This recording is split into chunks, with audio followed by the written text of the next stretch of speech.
more heat from the sun while we're not eclipsed by the Earth that helps the fuel tank stay at the proper temperature for today's mission when we go into the Earth's shadow. Now, at the very top of the rocket is the payload fairing. The GPS-3 satellite is currently enclosed inside of it, and it's set. Flat Earth Space Agency, baby. Heating, loads, and contamination during the ascent portion of the mission, but once we reach the vacuum of space, we'll jettison those fairing halves back to Earth while... Look at all that flat land in the distance. Attempting to recover them using our recovery ships, Miss Tree and Miss Chief. However, we aren't planning a catch attempt today, and instead we'll scoop these out of the water later on this evening.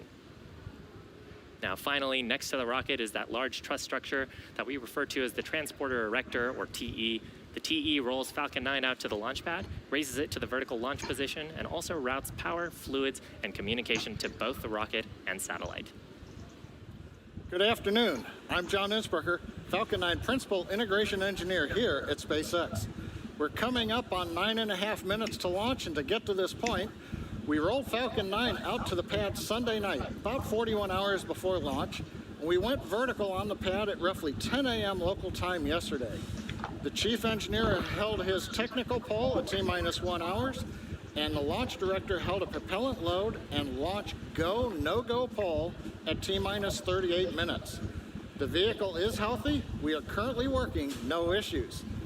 Now, if we do have to call a hold on today's launch, we have a backup opportunity tomorrow at 3:51 Eastern Time in the afternoon. That's about 4 minutes earlier than today's opening of the window.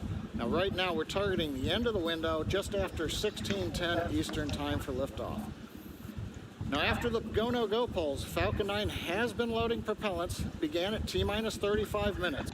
So this actually has a wide angle lens. But it looks like it's not real exaggerated. Rocket propellant grade 1. Our oxidizer is a super chilled liquid oxygen, and we call that LOX. Now, currently the second stage that you can see outlined with that gray paint that Shiva mentioned, that fuel is completely loaded. We're still loading fuel on the first stage. That'll go until T-minus 6 minutes. And as you can see from the plume streaming off of the first and second stage LOX tanks, I think that is a real rocket on flat Earth. That is not CGI. Stage. The Falcon 9 uses helium gas as a pressurant in the fuel and the LOX tanks.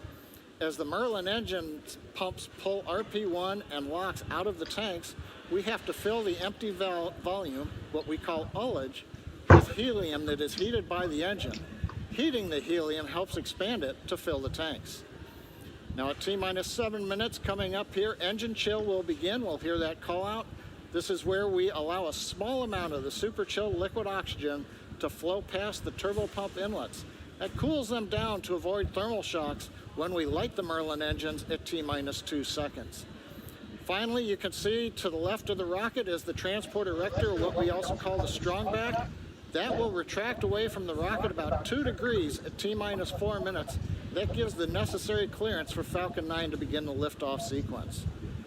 Now, on top of Falcon 9, we have the spacecraft. The spacecraft team has transitioned the GPS satellite to internal battery power. That happened at T-minus.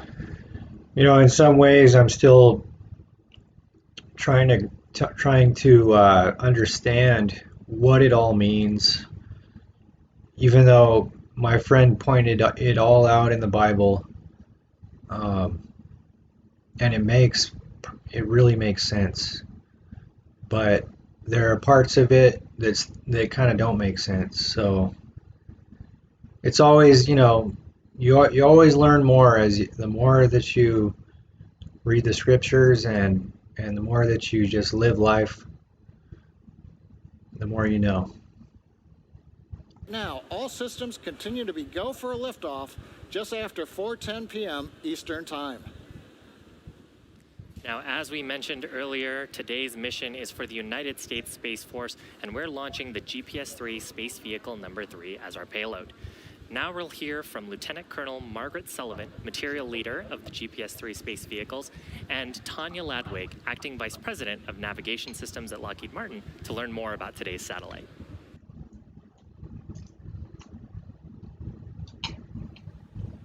Today's GPS-3 Space Vehicle 3 mission is dedicated by the Space Force to the memory of Colonel Thomas Falserano, and we will hear directly from General Raymond and others who knew and worked with him just before we enter our first coast phase later on in the broadcast. Now we're currently just inside 4 minutes from liftoff. We did get the good news just a moment ago that the latest weather balloon is go for launch, so we're going to continue to count down. We've begun retracting the transporter erector strongback away from the Falcon 9. You can see it on your screen. Moves back a couple of degrees to get us ready for liftoff. Now the Falcon 9 is now moving into the final stages of the countdown. The vehicle remains in good health. So I'm not sure if the satellite is a weather balloon or if it's something different. And will complete at T-minus 2 minutes on the second stage. At 1 minute before liftoff, you'll hear the announcement that Falcon 9 is in startup. That means the rocket's own internal computers on first and second stage are controlling the launch countdown. The GPS-3 space vehicle continues to be go. The Falcon 9 team is tracking no issues on the rocket.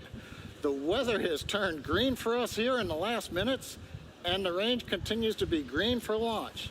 Now again, as a reminder, if we don't launch today, we have a backup opportunity at 3:51 p.m. Eastern Time tomorrow. First stage LOX load complete. Launch director has just called out that the first stage LOX load is complete. We're now loading just liquid oxygen on the second stage.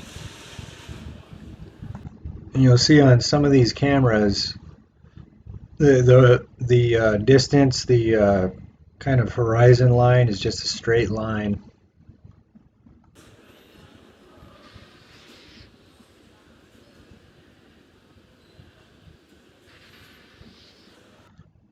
It's really as straight as an arrow.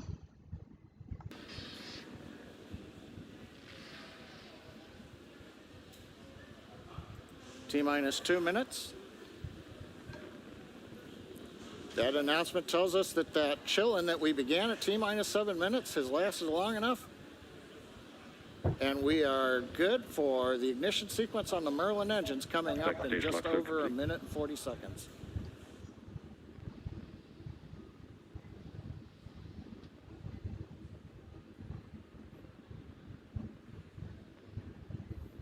Now coming up in the background, you can see some white plumes coming off of the strongback. Gas close up to startup. There's a nice view. We have completed loading the second stage. We're now draining the liquid oxygen out of the plumbing that goes up that structure alongside the rocket. And as we vent off the gas, you get that nice long plume you see there where that humid Florida air meets the ultra cold gaseous oxygen, condenses, giving you that nice white fog. That's normal for this point in the count.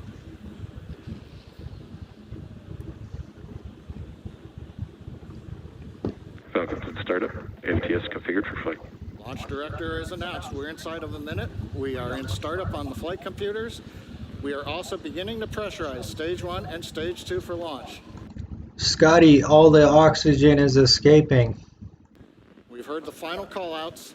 Mission director, launch director are go for launch. So at T-minus 30 seconds coming up, all systems are go for launch of Falcon 9 with GPS-3 Space Vehicle number 3.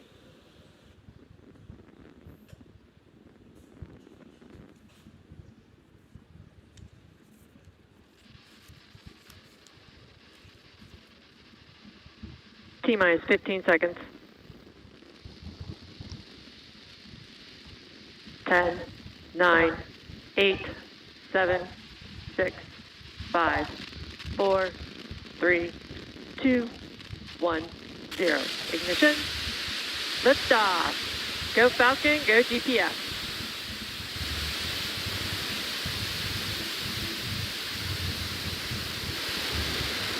Vehicle is pushing down range. Chamber pressure.